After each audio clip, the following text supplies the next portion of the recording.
Hi guys! So today I'm here with Bellamy. She's so cute. I love her so much. Some other people have been selling Bellas. Two people that I follow have been selling Bellas, and I'm like, I want them so much. I want all the Bellas. They're my favorite sculpt on the planet. Anyways, today's video is about Bellamy, and it's gonna be her 10 facts video. If you have not watched her character bio videos, I highly suggest you do that. Otherwise, none of this is gonna make sense. Also, I have her sitting like this because this is like my favorite way to pose her, because it's the cutest friggin' thing. And whenever I have the trolls next to her, they come up like right here. It's great. The first fact I want to talk about is that Bellamy is like plant-based. So if you watch some character bio videos, you'll know that Bellamy was created by the forest to become the new guardian. The forest is kind of hard to describe in its sentientness. It's like a character in and of itself, but I wouldn't say that it has a personality, or that it's like,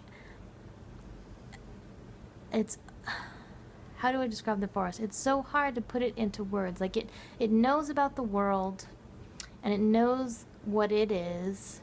Maybe it'd be kind of like bees, and it thinks like in a collective unit, and it has like a goal that it has, but I wouldn't say that it like necessarily is like completely aware of everything. It's so hard to, I'm so sorry that I can't describe it better than that. But it's like a collective hive mind that I wouldn't say is as developed as like a human, or even like a dog or something like that, but it does have like a consciousness, just not like a super developed consciousness, but it's conscious enough to know about itself and about its place in the world. I hope that makes sense. I'm so sorry if you're just like, what? Anyways, the forest creates Bellamy, but the forest is not really super well versed in humans. So it kind of does the best that it can in like, well, humans are tall and straight like a tree, right? Like, I imagine that this is the forest's thought process, and so they kind of start out with like a tree, like let's say we're just gonna make a tree and then we turn it into a human kind of thing. So that is Bellamy. She's planty type based, which leads me to the next two facts.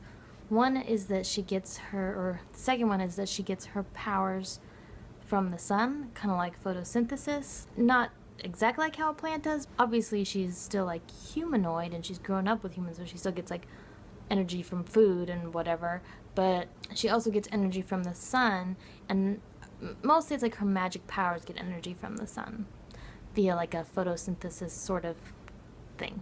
And then she also has the power to make plants grow, and that's why she does really well as like an herbalist, and she's also like a medicine person.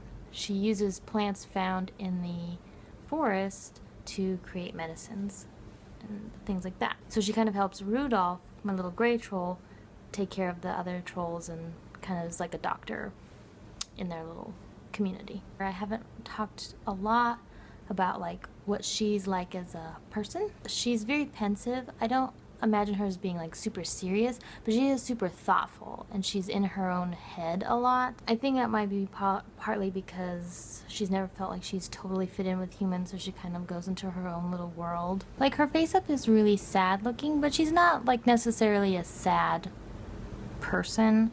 She's just really thoughtful. She does still like have fun and stuff. She's not like super serious all the time or anything. She's just really thinky and in her head a lot. One little fact about the trolls is that the names that I have for them, Ludwig, Alexandria, and Rudolph, are not their names that they've given themselves, because they speak a different language than Bellamy speaks. So those names are actually names that Bellamy gave to them, because she didn't have any other way of like addressing them, because she can't say their names in their language because she can't speak troll.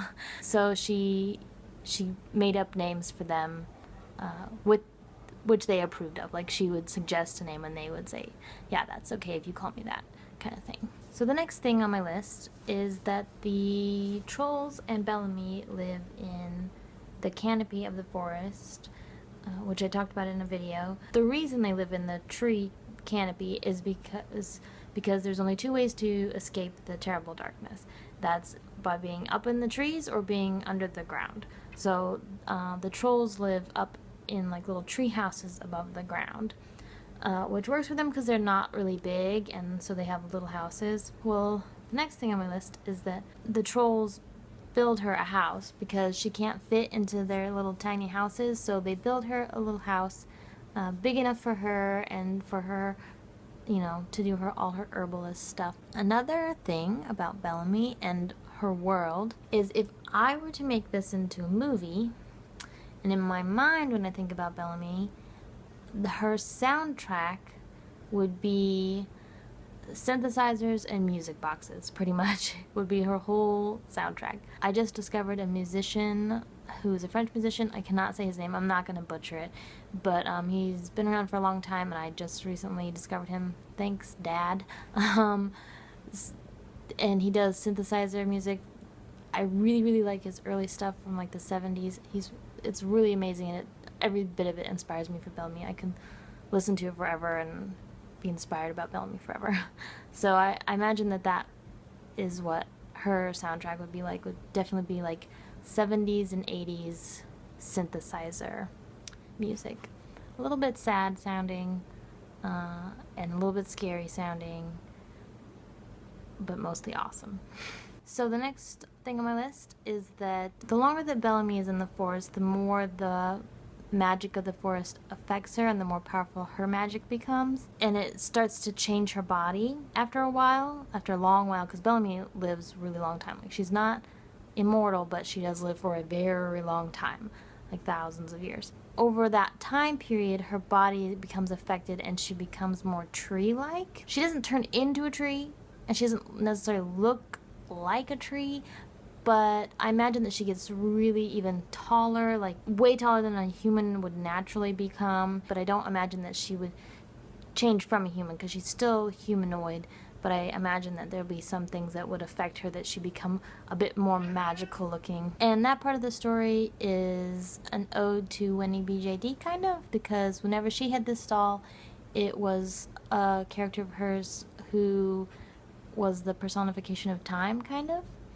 And her character lived in a forest, and her body was affected by whatever environment she was living in.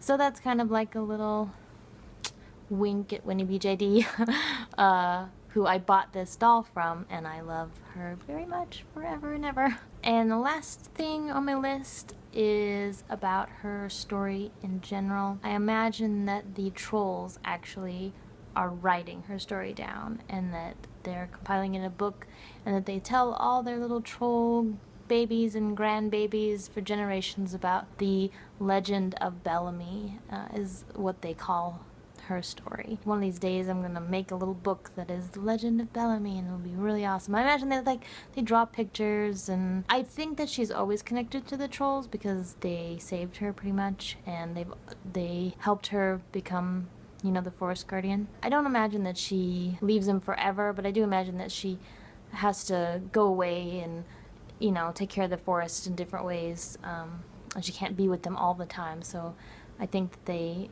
write down her legend so that everyone can know about how amazing Bellamy is. So that's my 10 facts video about Bellamy. One of these days I'll do, I don't know if I've done one about Tommy. I don't think I have, and I know I haven't done one about Sabro, so I will definitely do that sometime. I have to think of 10 things about Sabro. He's less of a problem now, but he's still much more vague than everyone else. So thanks for watching, and I'll talk to you guys later.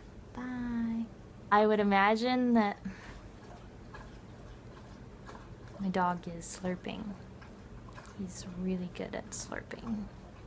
In fact, I'd say he's the best slurper on the planet. Though him and Bubby may battle for the #1 spot, I have 2 slurpers.